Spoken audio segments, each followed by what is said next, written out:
A mais um canal e hoje a gente vai continuar a entender um pouco mais como que funciona o desenvolvimento de software colaborativo e software de qualidade.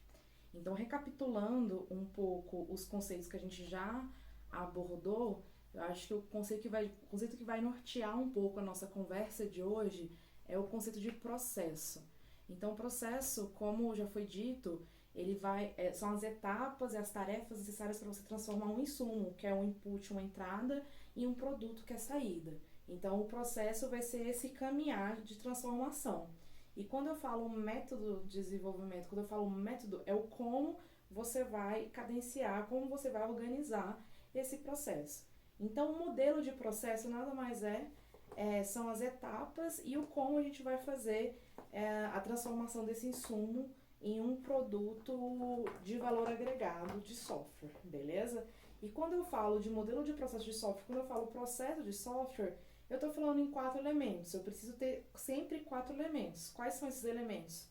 Preciso saber primeiro quem, que no caso é o papel, quem vai ser a pessoa, ou quem vai ser o responsável, qual a atribuição para realizar uma determinada tarefa, atividade. Então é o segundo elemento. Então o primeiro é a pessoa, o responsável. O segundo é a tarefa. Ele vai fazer uma tarefa para criar um artefato. Então, um artefato é genérico porque ele pode ser um documento, pode ser uma linha de código, pode ser um teste, pode ser qualquer produto necessário para a criação do meu software. Então, o artefato é o terceiro elemento. E o quarto elemento é o fluxo de trabalho, que é a ordem no qual as tarefas vão ser executadas. Então, qualquer modelo de processo, ele vai ter sempre a definição desses 4 elementos. Hoje, no mercado, a maioria dos modelos de processos adotados pelas empresas são resultados ou são reflexo do Manifesto Ágil, que eu já falei para vocês, na década de 2000. Então, em 2000 teve um Manifesto Ágil e que apresentou alguns valores que pautaram o desenvolvimento de software produtivo e que gere software de qualidade, de valor agregado para o meu cliente, para o meu usuário. E assim, é importante entender quais são esses valores, principais valores que o Manifesto Ágil ele ressalta, que vão estar presentes em todos os modelos de processos ágeis, que são as maiorias que estão hoje no mercado. Então, eu vou estar trabalhando com a relação cara a cara, então eu estou priorizando a comunicação verbal, a comunicação entre as pessoas, ao invés de focar em documentos, né? Então, é um dos principais norteadores do Manifesto Ágil. Então, é por isso que eu vou trabalhar sempre com times pequenos ou com um conjunto de times pequenos para justamente eu garantir a qualidade dessa comunicação. Eu vou tentar trazer o cliente para próximo ou alguém de negócio da organização que tenha o poder de tomar de decisão de negócio dentro do time. Então, quando eu estou falando de full stack, eu estou trazendo também o gestor, eu estou trazendo o cliente como parte do time. Outra característica muito importante do ágil é a priorização. O ágil ele prega que você sempre faz o que é mais importante para o meu produto de software. Se o mais importante no momento é parar e olhar o requisito, a tarefa que tem que ser feita agora é parar e olhar o requisito. Se o mais importante no momento, agora nesse curto prazo, é desenvolver a funcionalidade X, que é o que vai mais agregar para o cliente, essa funcionalidade X que precisa ser desenvolvida. Então, o ágil, ele prega que você tem sempre desenvolver o que é mais prioritário ou que agrega mais valor para o teu produto. Então, você não vai, o que antes outras metodologias faziam, por exemplo, eu vou fazer o que é mais fácil ou eu vou fazer uma ordem pré-estabelecida. Eu sempre vou começar pelo ponto A, vou sempre fazer requisito, fazer arquitetura e por aí vai. O ágil não, ele quebra essa lógica de cascata e fala, olha, desenha, faça um grande quadro, um grande roadmap do que precisa ser feito e a primeira tarefa que precisa ser feita é a que agrega mais valor para o teu produto e é ela que você começa fazendo, beleza? Então essa priorização vai estar em todos os modelos de processo ágeis. Outra times auto-organizados. Então todas as metodologias, métodos ou todos os modelos de processo ágeis, eles vão estar trabalhando com a ideia dos times serem auto-organizados.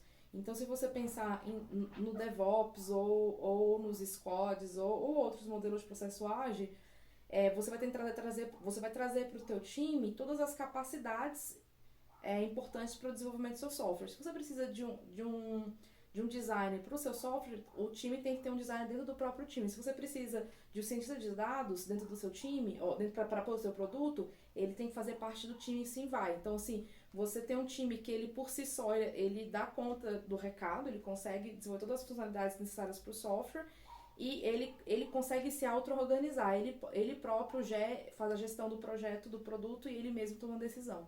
Então, esses pilares são os principais pilares que vão nortear esses modelos de processo ágil.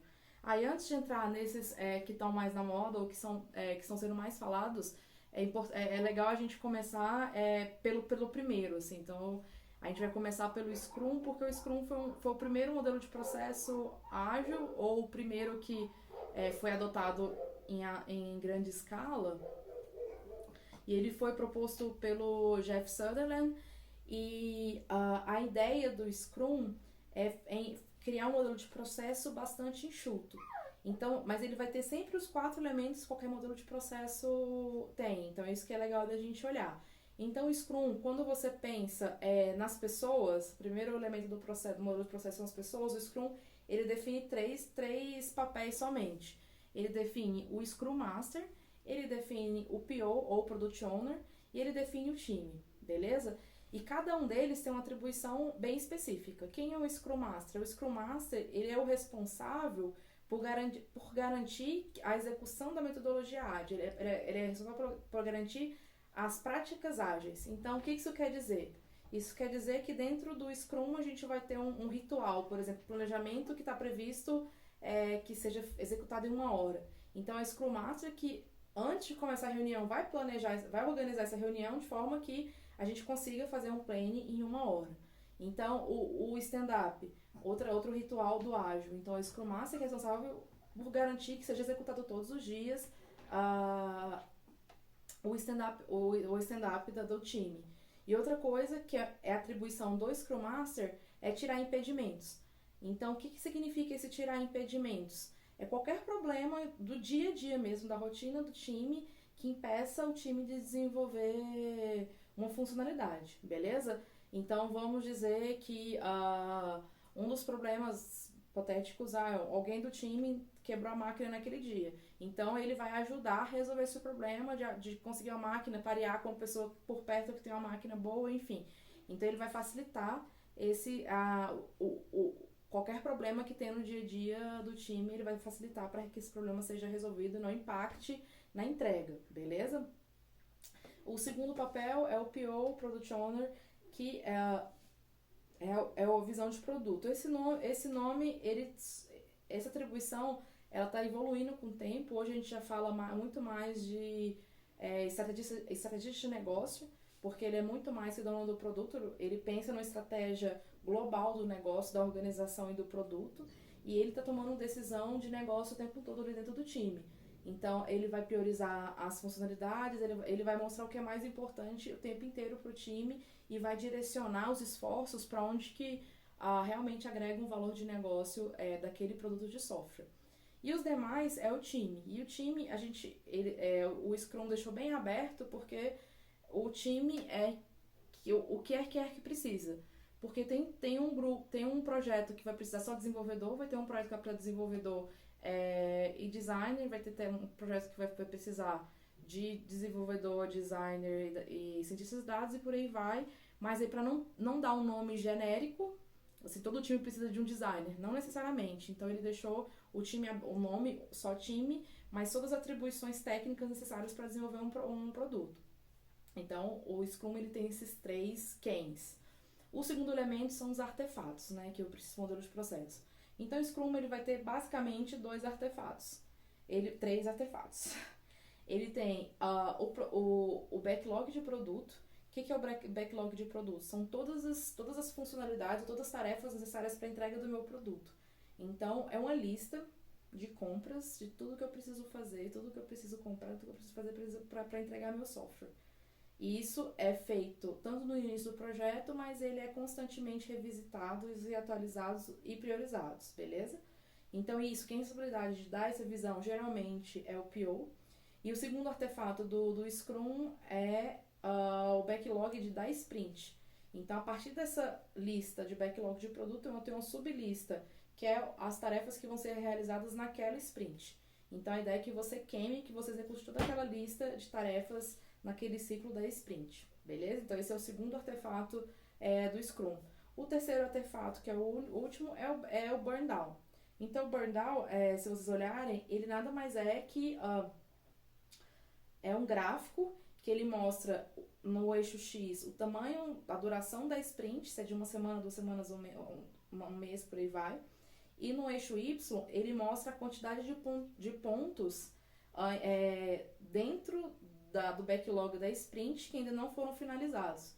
Então, ele começa com a pontuação total do quantas issues ou quantas tarefas foram planejadas para sprint. A cada vez que é entregue uma funcionalidade, entregue uma issue, ele queima aqueles pontos. Então, o ideal é que seja uma escadinha e no final da sprint eu tenha 0.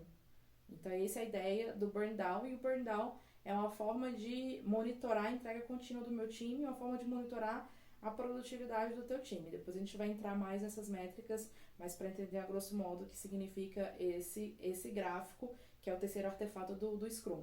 Então, a gente tem 3 papéis, 3 artefatos e os rituais, ou as cerimônias, ou o workflow. Então, dentro do Scrum, ele trabalha com esses ciclos pequenos. Ele não tem nenhum ritual de longo prazo, para você trabalhar com um projeto a longo prazo. Por exemplo, ele trabalha sempre com os rituais de sprint.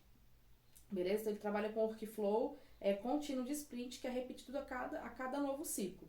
Beleza? Porque justamente o Agile acredita que a gente precisa planejar principalmente a curto prazo, porque a longo prazo tem muita incerteza, tem muito risco, então não vale a pena fazer planejamentos a tão longo prazo com precisão. Então é uma técnica que chama Rolling Waves.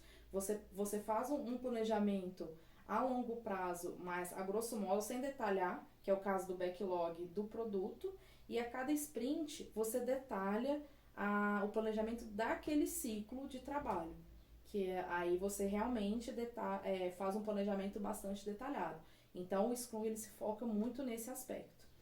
E enquanto o workflow, ele vai trabalhar com quatro cerimônias ou 4 rituais.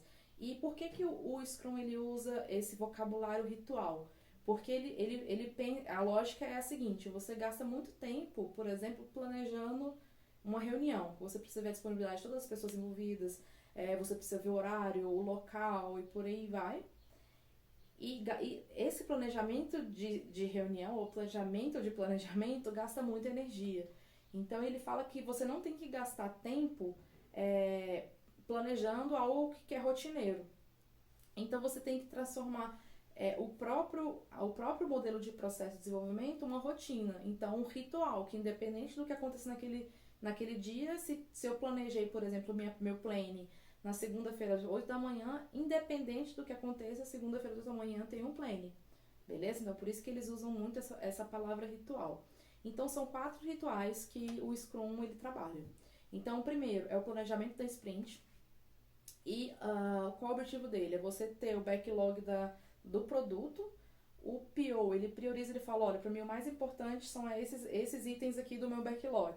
E aí você vai detalhar esses itens e colocar no backlog da sprint. O que quer dizer? São todas as atividades que vão ser realizadas no ciclo da sprint, beleza? Então você precisa detalhar, tem 2 tarefas principais do planejamento, detalhar essas tarefas, então é quebrar em tarefas menores, explicar mais e principalmente ter critério de aceitação para a pessoa que vai desenvolver saber o que é aquela tarefa estar pronta. E o segundo elemento muito importante é a atribuição de quem é dono dessa tarefa, beleza? Isso é importante também, que isso no Agile geral, quando eu falo quem é dono, não necessariamente é a pessoa que vai fazer, mas ela é responsável por que esteja feito no final da sprint, beleza? Por exemplo, eu coloco que o João vai fazer o treinamento de Git, ele é responsável pelo treinamento do Git, mas não necessariamente o João é a pessoa que sabe mais sobre Git Flow. Então, mas qual é a atribuição dele? Organizar o dia, o horário, garantir que todo mundo do time participe e talvez convidar algum mentor que conheça bastante sobre Git para dar aquele treinamento, beleza? Mas a tarefa é do João. Então a tarefa é quem é o responsável para que ao final da sprint aquela tarefa seja finalizada. Então no planejamento a gente tem que fazer essas duas principais tarefas. A reunião diária, que é as dailies, acontece todos os dias. Eles falam geralmente stand-up, para você ficar em pé, porque se você senta você perde o foco. Então é um momento que o time todo fica em pé, faz uma roda e todo mundo precisa responder as seguintes perguntas: o que eu fiz ontem, o que eu estou fazendo hoje, o que eu estou fazendo hoje, e se eu tenho algum impedimento ou tem algum problema acontecendo que pode dificultar a minha entrega. Então cada pessoa do time fala isso, responde essas 3 questões. E o objetivo dessa daily é fazer uma gestão de risco de forma contínua. O que é uma gestão de risco? É antecipar problemas. Então, se o time não está sendo produtivo, você consegue atuar de forma precoce. Se está tendo algum problema de comunicação, alguém não entendeu isso corretamente, na daily, antes da pessoa implementar, por exemplo, que ela vai compartilhar essa insegurança de entendimento e por aí vai. Então, essa daily é muito importante para esse consenso, essa gestão de risco do projeto. Você não deixar para ter essa comunicação só no final da sprint. O terceiro ritual que tem é a review. A review é você passar review da sprint, no caso, revisão da sprint. Então, de novo, é o time inteiro e você passa pelo backlog da sprint por cada issue.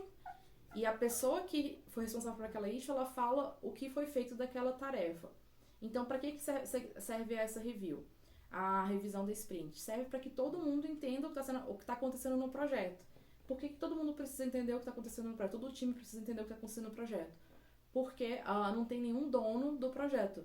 Qualquer momento, qualquer pessoa do time é capaz de responder a pergunta do que está sendo feito agora no projeto. Então, dá uma transparência do que está acontecendo e as complexidades do produto que está sendo desenvolvido. Então é muito legal fazer review, e o review também é uma hora de aprendizado, que você vai estar aprendendo o que o outro está fazendo e você vai aprender técnicas e por aí vai, a partir do trabalho do outro. Então isso é muito interessante fazer o review.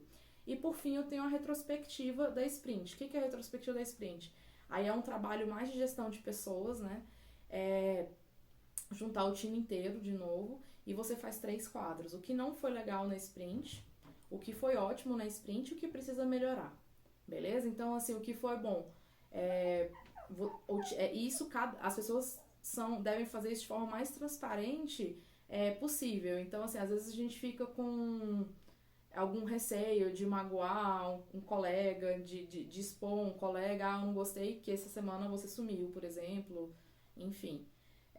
Mas é importante que a retrospectiva seja um ambiente seguro, que as pessoas se sintam à vontade para reportar qualquer insatisfação que eles tenham em relação àquele ciclo de desenvolvimento, e que ninguém leve para o lado pessoal, beleza?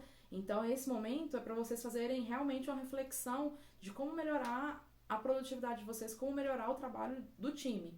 Então, assim, o que foi legal, a ideia é que se mantenha ou melhore. Assim, por exemplo, a gente fez essa semana um desenvolvimento, agora a gente fez o desenvolvimento todo mundo na mesma call e foi super legal no happy hour online. Então, legal. Se todo mundo gostou dessa iniciativa que alguém teve, a gente vai tentar fazer mais recorrente para engajar as pessoas a trabalharem, beleza? Então, o que é positivo vai manter. O que é negativo, às vezes é importante dar uma transparência, é importante falar aquilo que não está sendo legal, porque às vezes não está sendo legal para uma pessoa ou mais pessoas, mas afeta o time como um todo. E o que pode melhorar é a estratégia que vocês vão fazer para a próxima sprint, que aí você vai atacar os problemas com alguma estratégia para a próxima sprint, para que esses problemas eles não se acumulem ou que eles não afetem tão negativamente a produtividade do time. Então esses são os 4 rituais do Scrum. Então basicamente é esse o framework do Scrum. E quando eu falo que é um framework, o que quer dizer? Porque o Scrum ele trabalha com a visão de práticas, ou quando a gente fala sempre práticas ágeis. Porque você pode usar o que você quiser no teu time. Por exemplo, eu não gosto do PO. A gente não sabe muito bem o que o PO faz no time. O Scrum Master pode fazer isso, ou o time todo prefere priorizar o projeto, por exemplo, no startup. Então você vai, não usa esse papel PO. Por exemplo, o review pra gente não tá funcionando porque a gente já faz review todos os dias lá no stand-up.